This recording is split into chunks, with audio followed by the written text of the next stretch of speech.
Kognisi sosial.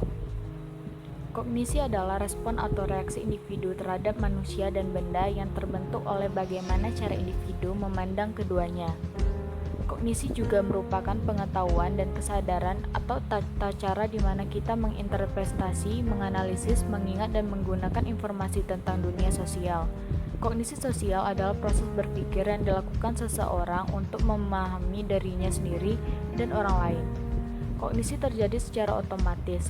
Dalam kognisi sosial, memahami dunia sosial misalnya seperti upaya untuk menjelaskan orang yang baru saja bertemu, upaya untuk diri sendiri, dan proses berpikir dalam kognisi sosial tentang bagaimana individu tersebut melakukan interpretasi, menganalisis, mengingat, dan menggunakan informasi dunia sosial yang dialaminya. Kemudian ada proses terjadinya kognisi sosial. Yang pertama, attention atau perhatian. Dalam proses ini, seorang individu akan mulai melihat kejadian-kejadian atau gejala-gejala sosial di sekitarnya. Dalam hal ini, skema berperan sebagai penyaring informasi, di mana individu memilih informasi mana yang penting untuk masuk ke kesadarannya dan disimpan di otak. Yang kedua ada encoding atau pengkodean, proses penyimpanan informasi ke dalam otak. Informasi yang tersimpan ini merupakan fokus dari perhatian di mana sebelumnya dan memungkinkan untuk tersimpan di dalam otak, sehingga membuat ingatan khusus pada individu tersebut. Yang ketiga ada retrieval atau mengingat kembali. Terjadinya pemilihan informasi tentang apa yang paling siap untuk diingat dan memanggil informasi tersebut untuk disesuaikan dengan hal-hal lain yang mereka alami. Ketika seseorang individu mengalami sebuah kejadian, dia akan cenderung mengumpulkan informasi untuk melihat kesamaan-kesamaan gejala dari kejadian serupa yang pernah dialaminya. Dalam hal ini, dia akan mengeluarkan ingatannya kembali dan membandingkannya dengan kejadian yang baru dialaminya. Proses ini nantinya akan membuat orang tersebut mengetahui, mengungkapkan sesuatu tentang peristiwa yang dialaminya, atau mencoba menceritakannya kepada orang lain. Skema adalah kerangka mental yang berpusat pada tema-tema spesifik yang dapat membantu kita mengorganisasi informasi sosial dan menuntun pemrosesannya. Skema terbentuk berdasar kepada pengalaman yang pernah dialami atau cerita dari orang lain. Skema mempengaruhi sikap dalam melakukan sesuatu. Skema memainkan peran penting dalam membentuk prasangka dan pembentukan satu komponen dasar tentang kelompok tertentu. Perasaan dan suasana hati memiliki pengaruh yang kuat terhadap beberapa aspek kognisi ataupun sebaliknya.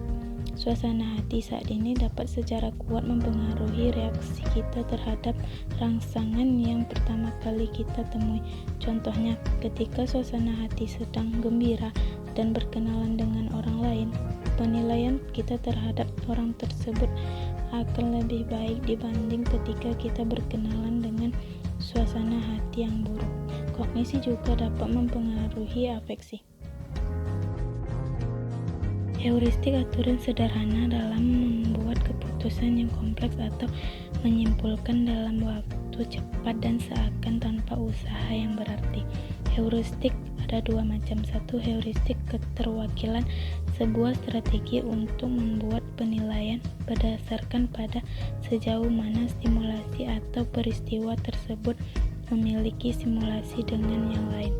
Dua, heuristik ketersediaan, strategi untuk membuat keputusan berdasarkan seberapa mudah suatu informasi yang spesifik dapat dimunculkan dalam benak kita. Bias negativitas, di mana ada kecenderungan seseorang memandang orang lain dengan memberikan perhatian lebih pada informasi yang negatif. Bias optimistik, suatu presposisi yang mengharapkan agar segala sesuatu dapat berakhir dengan baik. Pemikiran kontrafaktual memikirkan sesuatu yang berlawanan dari keadaan sekarang. Pemikiran magis berpikir dengan melibatkan asumsi yang tidak didasari alasan yang rasional. Perkembangan kognisi sosial pada individu terjadi karena pengalaman pribadi dan komunikasi yang luas di lingkungan masyarakat. Berikut tahap-tahap perkembangan kognisi sosial. Tahap 0, sudut pandang egosentris, yaitu belum dapat membedakan antara perspektif diri sendiri dengan perspektif orang lain. Tahap 1, sudut pandang subjektif. Anak-anak mulai menyadari bahwa masing-masing pribadi memiliki suatu kehidupan psikologis yang tertutup dan subjektif serta unik. Tahap kedua, sudut pandang yang timbal balik. Ana telah berpikir tentang perasaannya, sehingga ia dapat memahami subjektivitas orang lain. Tahap 3, sudut pandang timbal balik atau orang ketiga. Ana telah mampu menempatkan diri pada posisi ketiga yang netral. Dia tahu bahwa pemikirannya bisa menjadi objek pemikiran orang lain dan sebaliknya. Tahap 4, sudut pandang yang bersifat kemasyarakatan. Bersifat pendalaman, munculnya pemahaman baru tentang kepribadian, yaitu sifat-sifat keyakinan, norma, dan sikap-sikap.